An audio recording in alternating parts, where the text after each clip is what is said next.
ബദിയടുക്കയിൽ മാരക മയക്കുമരുന്നുമായി 2 യുവാക്കൾ പിടിയിൽ. നീർച്ചാലിലെ മുഹമ്മദ് ആസിഫ്, ചൌക്കിയിലെ മുഹമ്മദ് ഇക്ബാൽ എന്നിവരെയാണ് ബദിയടുക്ക സിഐക്ക് സുധീറും സംഘവും മിന്നൽ പരിശോധനയിലൂടെ പിടികൂടിയത്. ദിസ് ന്യൂസ് സ്പോൺസർഡ് ബൈ ഉയർന്ന ഗുണനിലവാരം, തികഞ്ഞ വിശ്വസ്തത, ജനതാ പാൽ. സർക്കാർ ലൈഫ് ഭവന പദ്ധതി പ്രകാരം നിർമ്മിച്ച 50 വീടുകളിൽ ഒരു വീട് വാടകയ്ക്കെടുത്താണ് ഇരുവരും മയക്കുമരുന്ന് വിൽപ്പന നടത്തി വന്നത്. ഇതുമായി ബന്ധപ്പെട്ട രഹസ്യവിവരം ലഭിച്ചതിന്റെ അടിസ്ഥാനത്തിൽ ബദിയടുക്ക സിഐക്ക് സുധീറിന്റെ നേതൃത്വത്തിലുള്ള പോലീസ് സംഘം വളരെ വേഗം സ്ഥലത്തെത്തി മിന്നൽ പരിശോധന നടത്തുകയായിരുന്നു.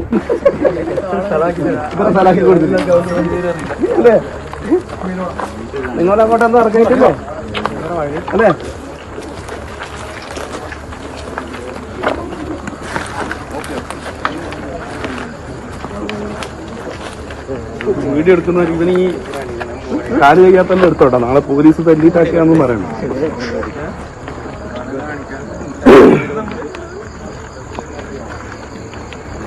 ഇതിനിടയിലാണ് 26.1 ഗ്രാം MDMA കണ്ടെടുത്തത്.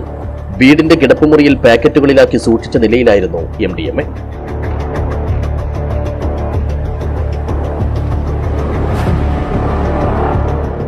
അറസ്റ്റിലായ നീർച്ചാലിലെ മുഹമ്മദ് ആസിഫ് 31-കാരനും ചൌക്കിയിലെ മുഹമ്മദ് ഇക്ബാൽ 38-കാരനുമാണ്.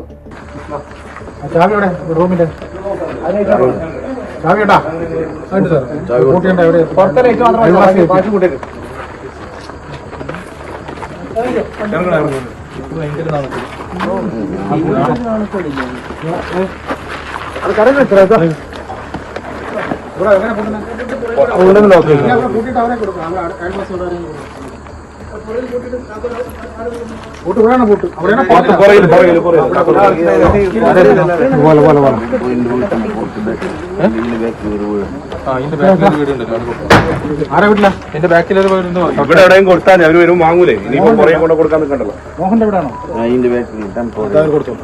മോഹന്റെ എവിടെയാണോ? വീടുണ്ട്, ഈ കൂട്ടത്തിലുണ്ടോ കൊടുക്കുന്നത്? ശനിയാഴ്ച വൈകുന്നേരത്തോടെയായിരുന്നു ലഹരി വേട്ട. പ്രതികളെ ഞായറാഴ്ച രാവിലെ മജിസ്ട്രേറ്റ് മുമ്പാകെ ഹാജരാക്കി റിമാൻഡ് ചെയ്തു. കൃത്യമായ രഹസ്യ വിവരമാണ് പ്രതികളെ വലയിലാക്കാൻ സഹായിച്ചതെന്ന് പോലീസ് അറിയിച്ചു.